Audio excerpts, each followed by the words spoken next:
Chapter 2. Mushroom sensitivity intensifies.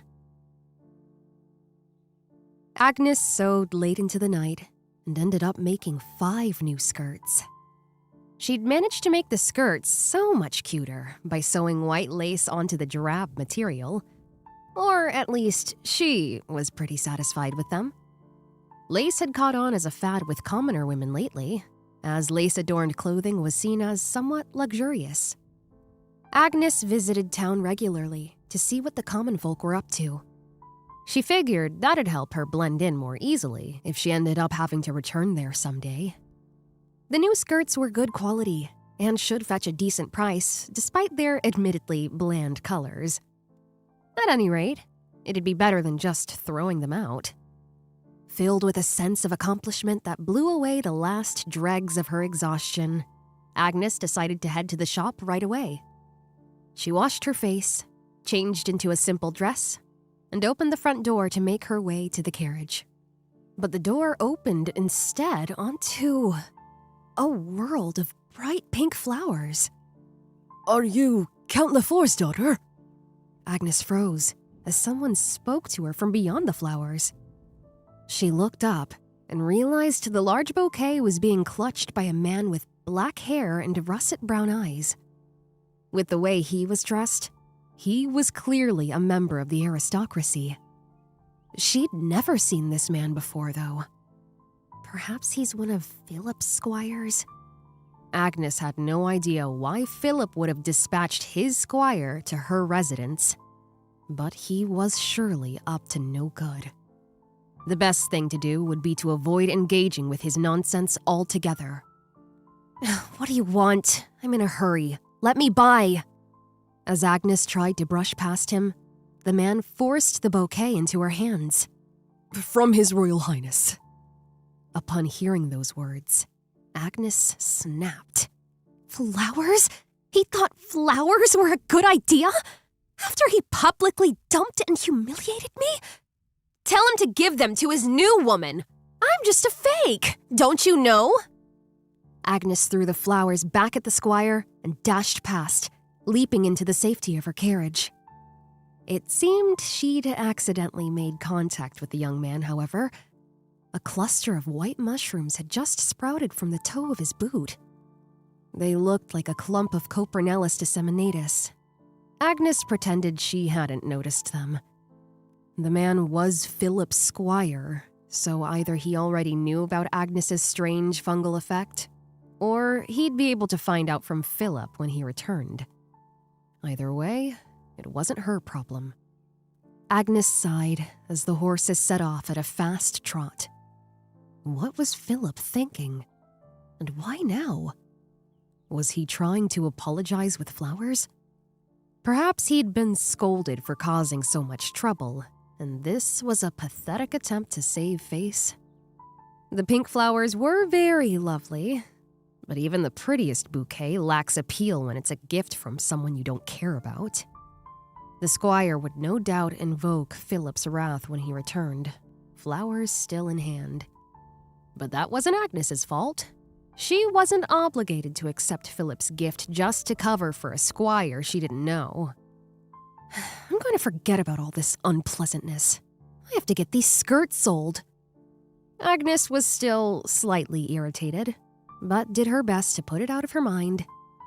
The skirts ended up selling for more than she'd expected, which was enough to put her in a much better mood. "Hello." Hello. It was the squire with the black hair and russet brown eyes. Again. He'd come back to her residence. Or perhaps he'd never left. This time, however, he'd announced himself officially and been granted an audience with the head of the household. Unfortunately, since both her father and Kevin were out, this meant that Agnes was obligated to receive him. Phillip may have been a philandering idiot, but he was still technically a royal. So Agnes couldn't decline to receive an official royal squire, much less turn him away at the door. What a disgusting example of class privilege. Agnes sighed under her breath. The man was seated across from her in the drawing room, but there was no sign of any mushrooms on the toes of his boots. He must have plucked them off at some point. Either that or they fell off without him noticing. If Phillip hadn't briefed him on Agnes's mushroom issue, then the young man would have no doubt been most perplexed by the incident. While Agnes was still idly wondering what happened to the mushrooms, the young man placed a white envelope on the table between them. This is an official invitation to a ball. I was told to hand it directly to Count Lefort's daughter. If Agnes accepted the invitation letter, it'd be unfeasible for her to decline attending the actual event later. Not after meeting with the messenger in person and actually taking possession of the envelope. No, it'd be the height of bad manners. Our engagement's over. There's no reason for me to be invited to balls anymore.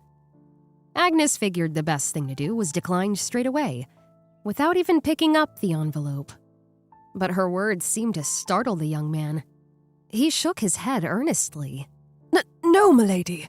This is not an invitation from Lord Phillip, but one from Prince Claude. Say what? Agnes brought her hand to her mouth quickly.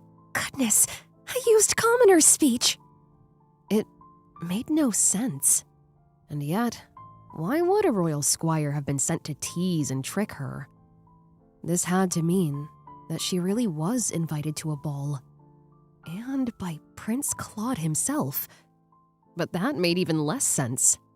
Either way, there's no reason for me to be invited to royal balls anymore. So, I respectfully decline. Agnes shook her head firmly, but the young man began to look most panicked. Your attendance is strongly desired. I shall decline. Please, all you have to do is make a brief appearance. Easier said than done. I've no ball gown to wear anyway. So you see, my hands are tied. Agnes went for stark honesty in the hopes of bringing this endless conversation to a swift conclusion. But the squire was relentless. You can just wear a regular dress. The young man was mistaken. He seemed to think Agnes was being precocious about not having anything fancy enough to wear. He was wrong. No, I mean, I haven't a single ball gown, party dress, or fancy frock to my name. I'm sorry? The young man's jaw dropped. Why not? I intend to return to commoner life. I've already disposed of everything I'll no longer need. The young man's jaw dropped even lower. The goofy look on his face clashed with his refined features. I can't possibly show up to a royal ball attended by the royal family wearing a shabby day dress, now can I? So, you see, I must decline. But it's still 3 days away. There's still time for you to— I'm going back to commoner life, so I can't get a new dress tailored now. It's completely out of the question. Agnes knew she wasn't being proper, but this young squire was giving her no choice. Besides, she had her own life to live. Anyway, why am I being sent an invitation? My father is going to deal with everything involving the engagement dissolving, so I've got nothing to do with the royal family anymore. No, it's not about that. The prince wishes to speak with you. Speak about what? I think you should ask him directly. The squire was being vague. Too vague. Agnes got to her feet, struck with suspicion. Take this, please. The young man frowned as Agnes held out the white handkerchief she'd retrieved from her room. See? It's fine. I haven't done anything to it. Return it for me, would you? And tell the prince thank you very much for his assistance. Claude was another royal, just like Phillip. But he had made her feel a bit better. She was grateful for that. The royal family was probably worried she would try to use Claude's handkerchief as a pretext to get close to the prince. The prince was unmarried and always being swarmed by eager women. An errant handkerchief could cause a lot of problems. So that's the sort of woman they think I am, is it? Things with Phillip didn't work out, so now I'm just moving on to the next royal prospect. Agnes felt her hands ball into fists in irritation, but decided to shake it off. The royal family was none of her business anymore. She thrust the handkerchief into the squire's hand. Looking lost, the young man kept glancing back and forth between the handkerchief and her face. I must have accidentally touched him.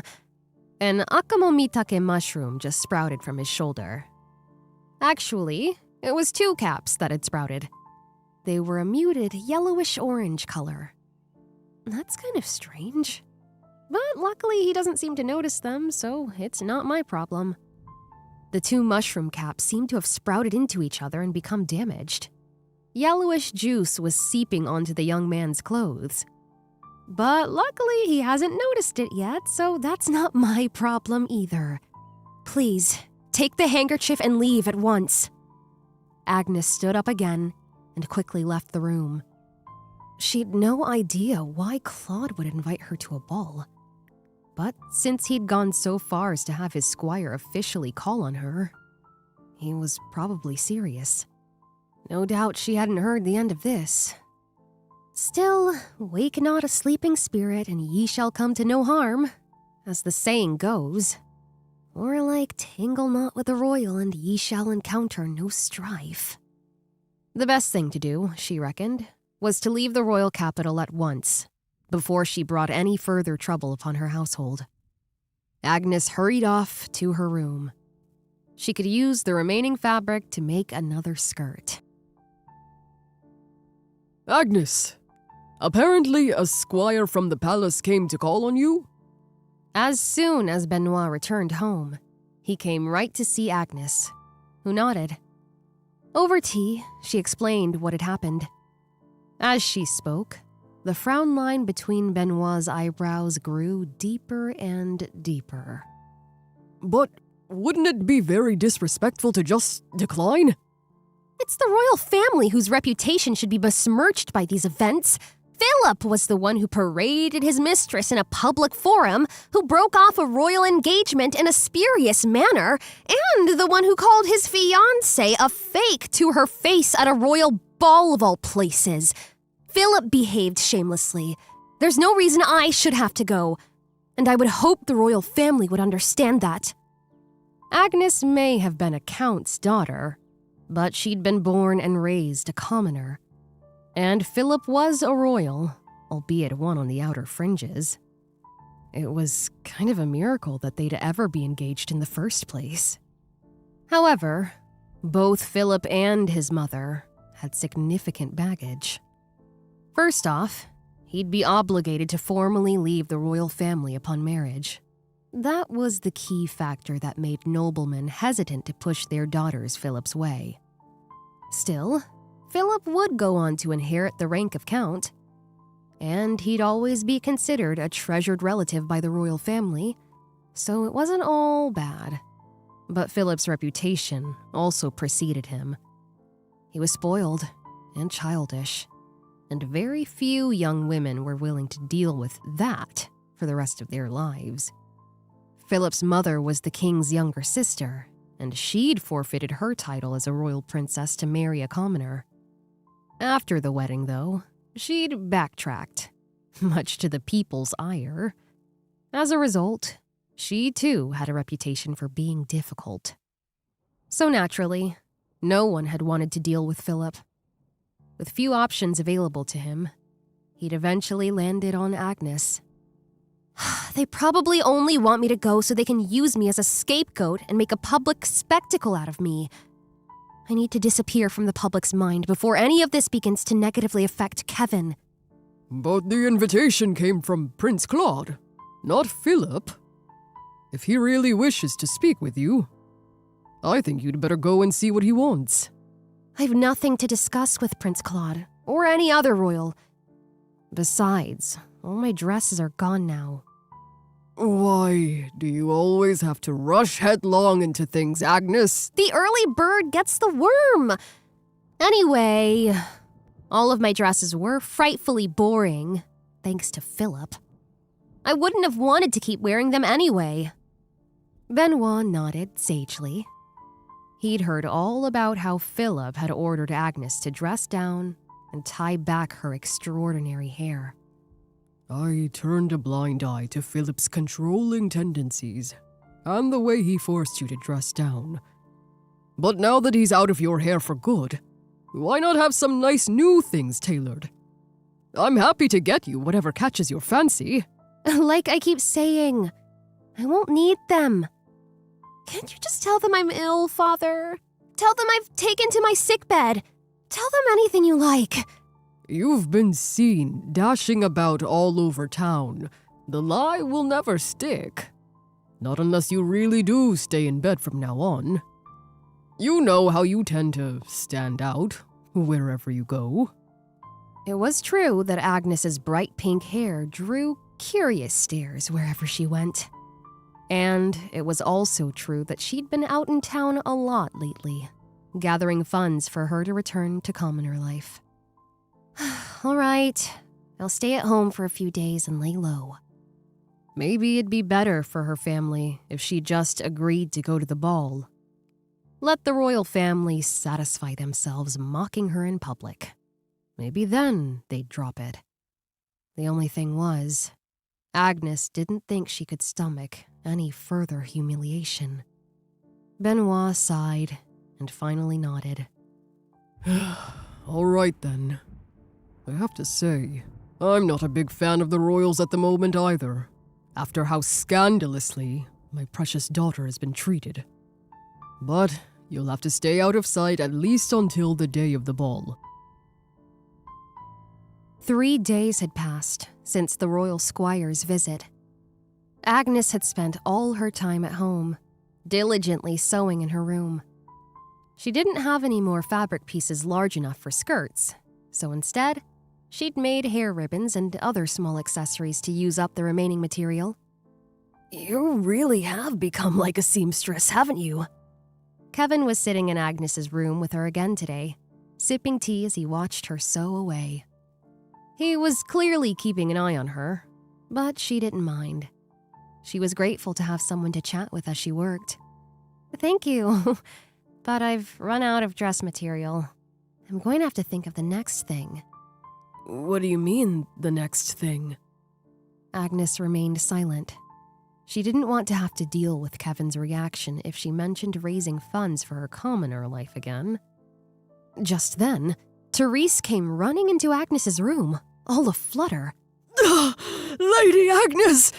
Therese was always so calm, but now she looked frantic.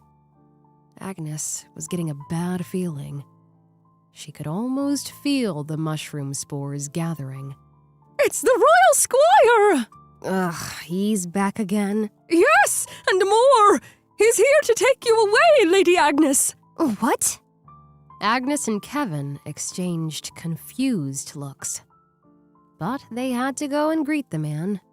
He was a royal squire, after all. And so, Agnes and Kevin left the room together and headed to the drawing room, where they found the man with the russet brown eyes talking to Benoit. Father, what's going on here? Agnes, this knight is to escort you to the ball. What? Agnes had been sure the man was a palace squire, but apparently he was actually a knight. Why would a knight be running errands like a squire, though? Oh, but I'd heard that Claude was a knight. Perhaps this young man is one of his subordinates? Agnes looked back and forth between the knight and her father. It was clear what had happened here. The palace had used its influence on her father. Benoit knew that Agnes didn't want to go. He would never have sold her out. Therefore, he must have been threatened. Agnes felt rage swell within her. As she glared at the young man, a large, yellowish-brown mushroom suddenly popped up out of the top of his head. Rugabolitus extremi orientalis. The mushroom had a distinctive large cap, about twice as wide as that of a human palm. The cap was covered all over with cracks and looked like a glazed loaf of bread. The royal night squire looked ridiculous, as if he was just sitting there with a loaf of bread atop his head. From the corner of her eye, Agnes could sense Kevin desperately trying to hold back a laugh. Benoit remained poker-faced, but shot Agnes a warning look and shook his head ever so slightly. It would never do for her to cover the royal knight in mushrooms. Agnes clenched her fists, trying to hold back her anger and suppress the shrooms. Actually, what she really wanted to do was give the young man a piece of her mind. But he was here on business for the royal family, and based on how persistent he'd been so far, it didn't seem like he was going to let up. If Agnes lost it now, it'd only cause trouble for Benoit. And if she kept holding out, it'd only lead to further mushroom sproutings. The young knight would end up with half a bakery's worth of buns coming out of his head. So, I should probably cave. Just this once. If the royal family had threatened Benoit, the only reason Agnes could think of as to why he would have given in was if what they had threatened was Agnes herself. She couldn't trust this young man, nor could she trust Prince Claude, the one who'd sent him. But she had to obey for Benoit. Very well, then. As Agnes growled these words in reluctant submission, the young man's eyes lit up with relief. But as I told you last time, I have no ball gown. I'm going to have to wear this old day dress. That's fine. We will take care of matters on our end. Take care of what on their end? Maybe the knight has permission from the royal family to bring me in my ordinary clothes? That wouldn't be much fun for Agnes, appearing amongst fancily dressed noblewomen in her shabby day dress. Or perhaps he meant they'd give her a dress to wear at the palace. Either way, Agnes was not pleased. My name is Maurice Gounod. I shall escort you to the palace. Agnes Lefort. I'd like to be returned home before it gets too late, if possible. Certainly. Maurice bowed, and Agnes took that opportunity to quickly snatch the mushroom off his head and chuck it to Kevin. Maurice lifted his head, looking confused as he caught sight of the Count's daughter flinging something large and round that looked very much like a mushroom across the room. Still, he brushed it off and escorted his charge to the royal carriage. They were sitting on opposite sides of the carriage, but Agnes still felt extremely uncomfortable being alone with Maurice. She'd flung herself inside as quickly as possible to avoid Maurice offering her a hand. Her unladylike behavior had drawn a raised eyebrow from the young knight, but that was preferable to any further impromptu fungal appearances.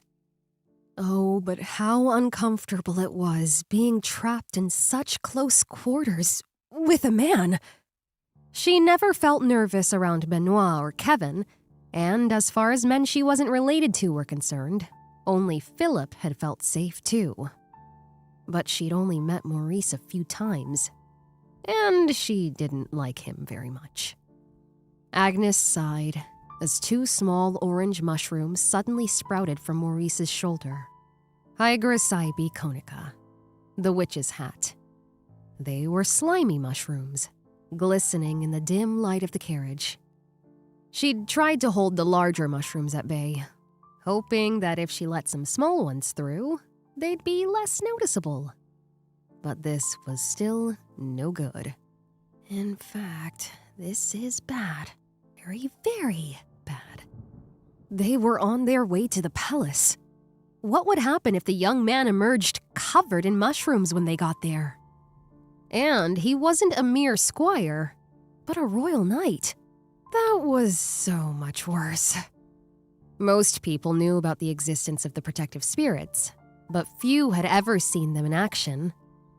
If Agnes tried to explain the night's shroomy appearance by blaming it on her protective spirits, that'd only serve to make her birth father's native country look bad. It could even cause a diplomatic issue. That'd be very bad indeed. And what was she to say if they asked her how exactly making mushrooms sprout on people was supposed to protect her from harm? After all, the mushroom sprouting hardly fell under the definition of a curse. Many of the mushrooms that sprouted were edible delicacies, or had medicinal properties. They weren't all poisonous and slimy. Agnes clenched her fists. She would do her best to let no more mushrooms sprout on the young man. No more. Are you nervous? No. Agnes shook her head in a fluster, taken aback at being spoken to. She was nervous, actually, but not the kind of nervous Maurice was expecting. She was nervous about losing the tightly pitched battle of wills she was currently having against all manner of mushrooms, fungi, spores, and fungal filaments. Can't he just shut up? Agnes clamped her lips tightly together and went back to concentrating. Maurice watched her with curiosity in his eyes, but did not say another word until they reached the palace.